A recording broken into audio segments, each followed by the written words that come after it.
Are you having a hard time figuring out what to get Dad for Father's Day? You should check out Row 1 Brand's Vintage Pictorum Gallery. They have America's best sports art. With over 7,200 historic sports prints, you're assured to find something unique for Dad this Father's Day. Instead of a boring old tie, get him a historic baseball photo taken by Henry High Sandham at the historic Polo Grounds Stadium in New York City during the 1894 Temple Cup. Or, if he's an NFL buff, check out the 1963 vintage NFL poster. These are so good looking that you'll be amazed how they turn out. Shop now at sportshistorynetwork.com/row1 and save 15% off your order.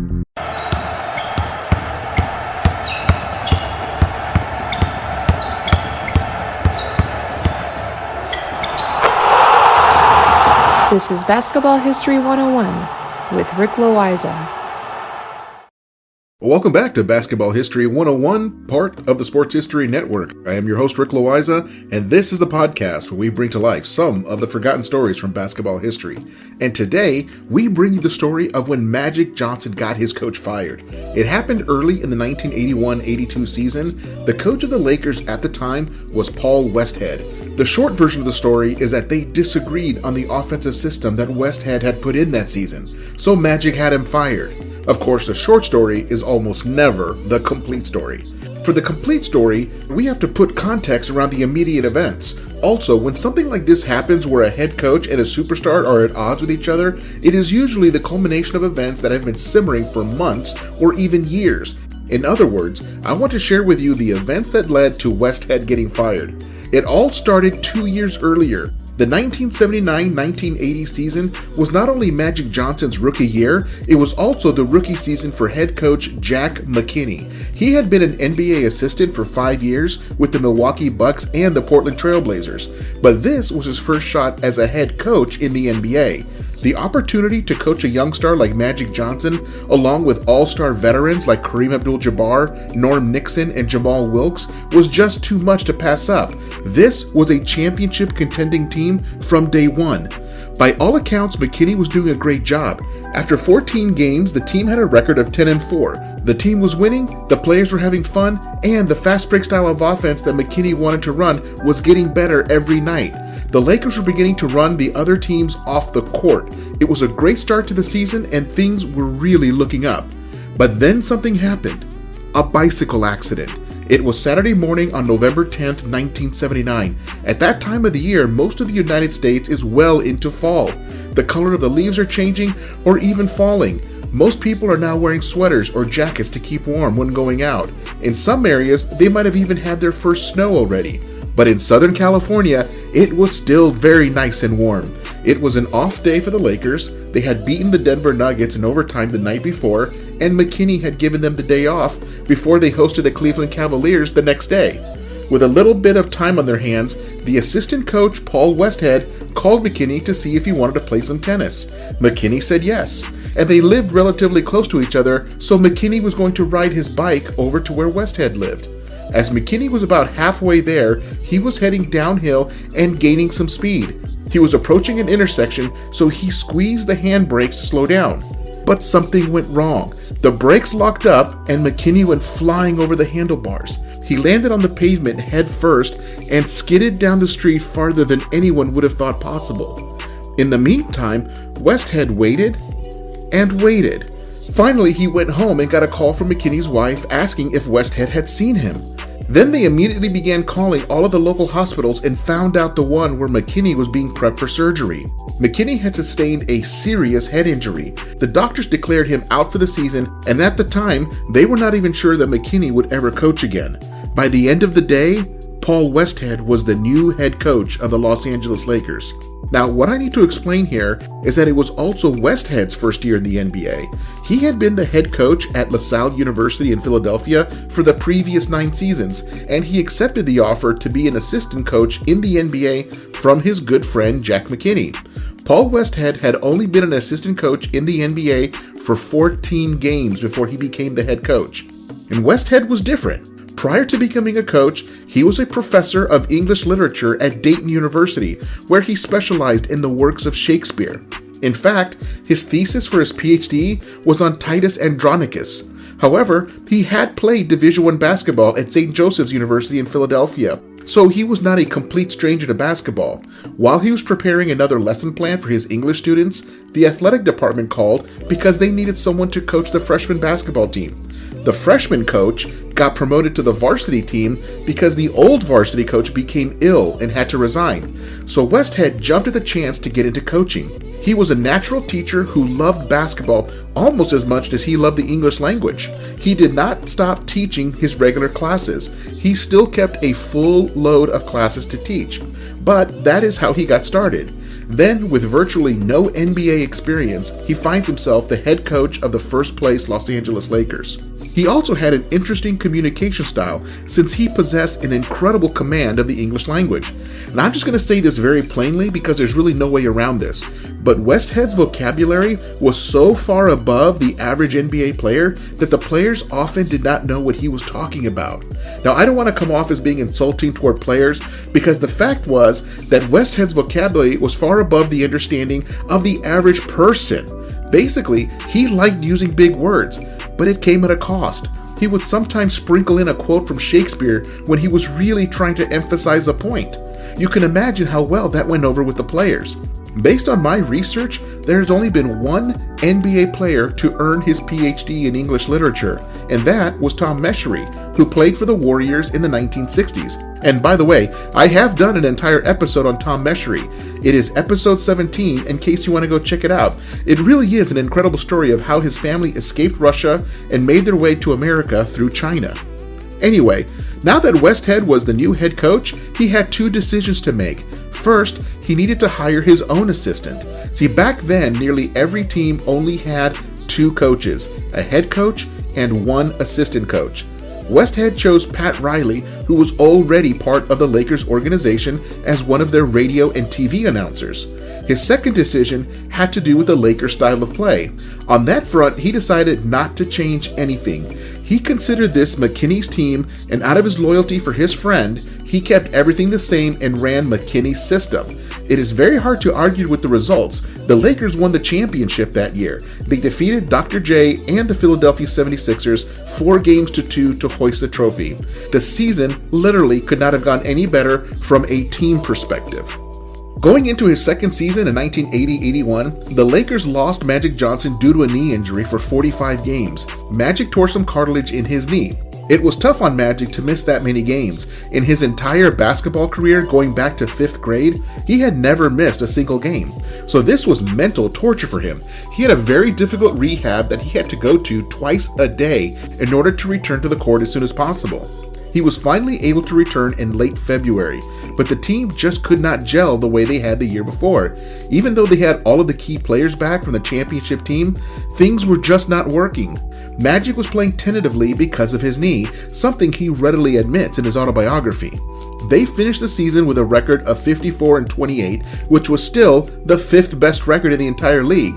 But in the end, they were knocked out of the playoffs in the first round by the Houston Rockets, who had a losing record of 40-42 that year.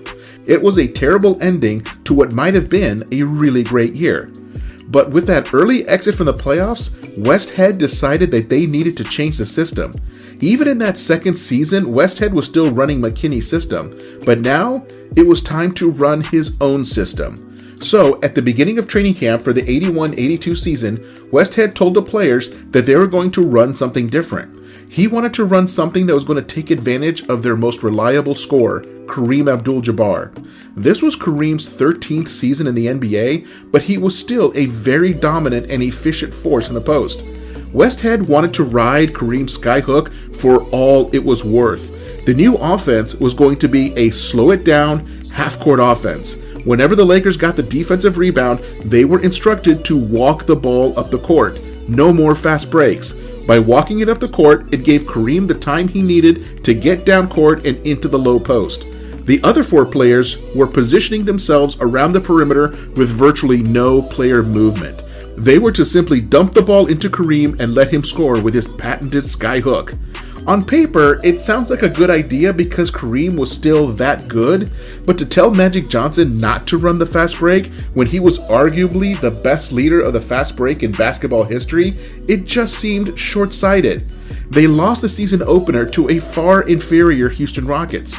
They were up by 19 at one point and then let the game get away from them. They also lost their second game to the Trailblazers. This was simply not working. The players were getting frustrated because the coach was not taking advantage of their ability to run other teams off the court. Running the fast break does not mean you ignore Kareem. It means that if the break is not there, then you go into your half-court set and feed Kareem. In other words, use all of your team's skills, not just one. The only player on the team that seemed to be happy was Kareem, because the entire offense was based on giving him the ball. And it all came to a head in their 11th game of the season, which was played in Utah. It was a close game, and Westhead called a timeout to talk to the team, and Magic had had enough and was not even paying attention to Westhead, and Westhead called him out on it. They argued loudly with each other right in front of the team. The Lakers won the game, but Westhead knew that he and Magic were going to have to air their grievances, and it could not wait until they got back to LA. After the game, he pulled Magic into an equipment room. Westhead said that he was tired of Magic's attitude, and that Magic would need to start listening to Westhead or else Magic was not going to play. Now remember, Magic was in his third year. He was still only 22 years old. Magic's response was that maybe the Lakers didn't need him. Magic said that anybody in the league could walk the ball up the court and dump it into Kareem. Magic said the words that no coach wants to hear from his superstar. He said that the Lakers should trade him to another team. They resolved nothing, but decided to go back into the locker room, and the other players could tell that something was going on. Magic told the rest of the team that he was going to ask the owner for a trade. He wanted to go to a team where his skills could be best utilized. Stuff like this happens from time to time on NBA teams ever since the league began. Sometimes players are unhappy about the way the coach uses them, but in most cases, these kinds of incidents are handled internally and the public never finds out about them. There was still an unwritten rule that publicly you support each other and handle your business behind closed doors. There was no reason that the public needed to know about any of the team's dirty laundry. But that rule would be broken that day. Right after Magic's announcement to his teammates, the press was allowed into the locker room, and they made a beeline for Magic's locker. The press saw Magic and Westhead arguing during that timeout, and they wanted to find out what was said and what was going on. So Magic broke the unwritten rule. He said to the press, quote, "I can't play here anymore. I've got to leave. I want to be traded. It's nothing toward the guys. I love them, but I'm not happy. I'm just showing up. I play as hard as I can, but I'm not having any fun," unquote. The press asked if Westhead was the reason that he wanted out of LA, and Magic said yes. The thing that was weird was the timing, because the Lakers had just won 5 games in a row, but they were all close games. They won those 5 games by a margin of 2 points, 4 points, 1 point, 1 point, and 3 points. These were teams that the Lakers should have been dominating, but the new offense would not allow them to get a big enough lead to put teams away early. The Lakers flew home to LA the following morning, and waiting for them at the airport was every newspaper and TV station in Southern California. It was the lead story in every LA newspaper. Now, this was not the sports section lead, this was front page news. Magic Johnson wanted to be traded. It did not help that just a month earlier, the public found out that Magic Johnson had signed the largest contract in NBA history at the time. It was worth $25 million over 25 years. That contract made Magic a Laker for life. At the time, no other contract in the league was even in the same area code as Magic's contract. Not Kareem's, not Dr. J's, not Moses Malone's. This contract dwarfed anything that came before it. Magic was only 22 years old when he signed it. He became the poster boy for spoiled young athletes. And now he was demanding a trade because he did not like the coach's system. When Magic was surrounded by those reporters at the airport, he gave no comment. Magic knew that he had to go and speak with Jerry Buss, the Lakers owner, and Jerry West, the general manager. What Magic did not know was that Jerry Buss had already been considering Westhead's termination. Buss did not like what he saw any more than the players did. Buss also knew that the Lakers should be dominating these teams. Instead, they were barely beating mediocre teams. and Jerry West agreed that a change was necessary. They just had to figure out the timing. Well, Magic's announcement forced that timing to speed up. So, during that meeting, Dr. Buss and Jerry West told Magic that he was not going anywhere. The Lakers announced later that same day that Paul Westhead had been fired. This was a field day for TV reporters who had their lead story for the 6 o'clock news. The timing of the whole thing did no favors for Magic Johnson. Within 24 hours of announcing that he wanted to be traded, his coach was fired. This was a public relations nightmare for the Lakers. How could a 22-year-old player, no matter how good, wield the kind of power necessary to get a championship coach fired? In what universe does a kid no older than a college graduate fire his own boss? But with that decision, the Lakers entered the Pat Riley era. Now this is a good place to take a break, and I'll be right back as I share the fallout from that decision to fire Paul Westhead.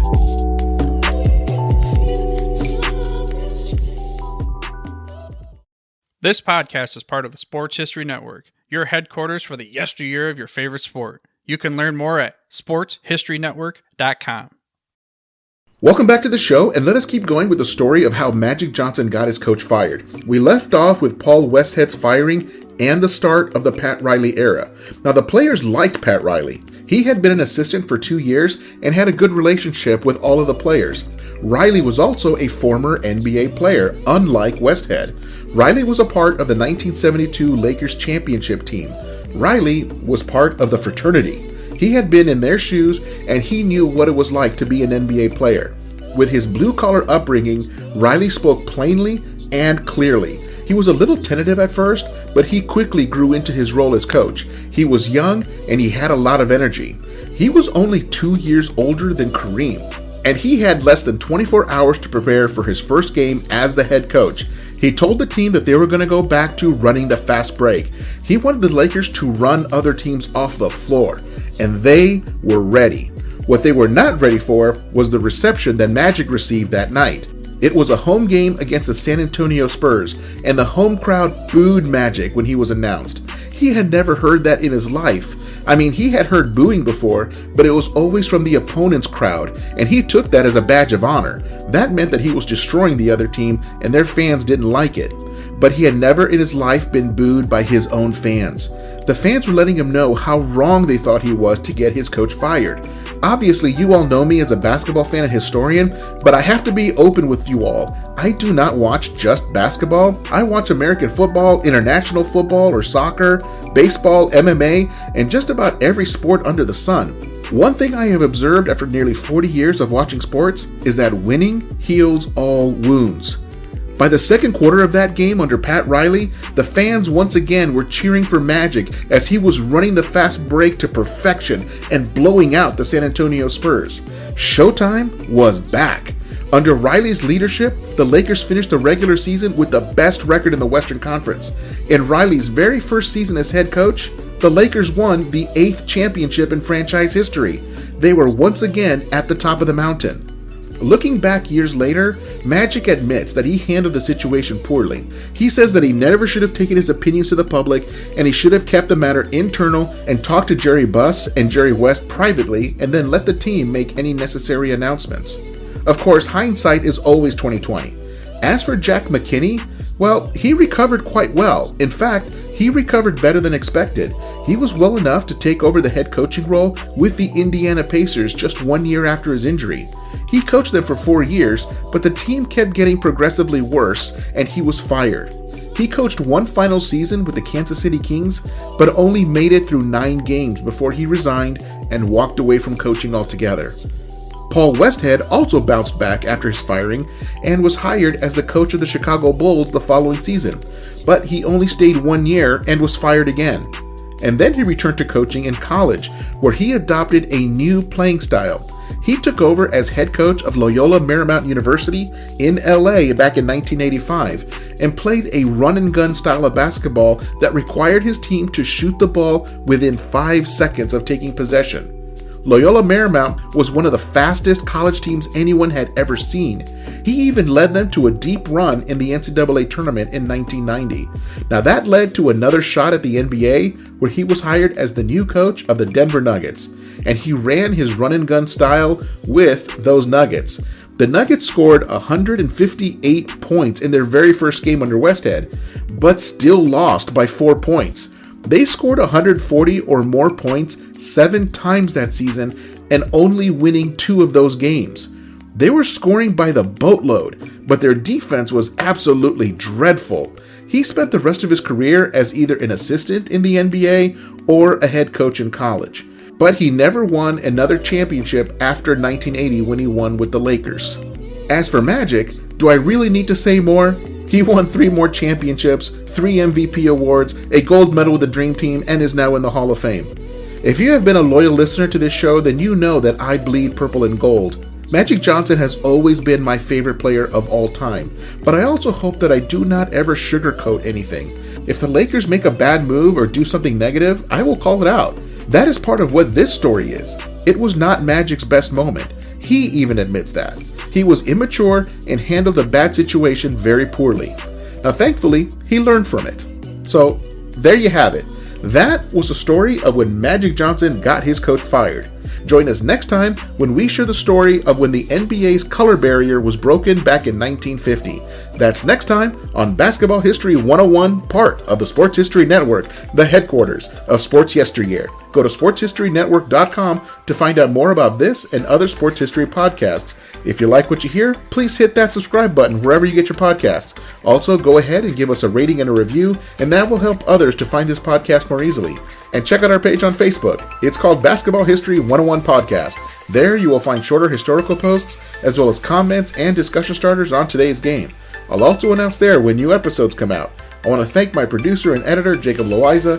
Join us each week as we continue to mine the history of basketball for more great stories from the past. Take care, and see you soon.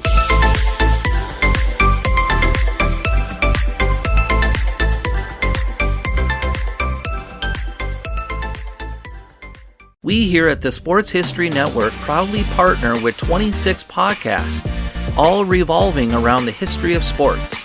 But did you know that many of our hosts were sports history authors way before they started their shows? It's true. We've got Joe Ziemba, host of When Football Was Football, Joe Zagurski, host of Pro Football in the 1970s, Mark Morthier, host of Yesterday's Sports, Tommy Phillips, host of Lombardi Memories, and Scott Adamson, co-host of From the 55-Yard Line. All these authors have many books for you to choose from. To check them out, go to our website at sportshistorynetwork.com/sportshistorybooks. Pick up your copy today. Soundtrack provided by Kevin MacLeod of filmmusic.io.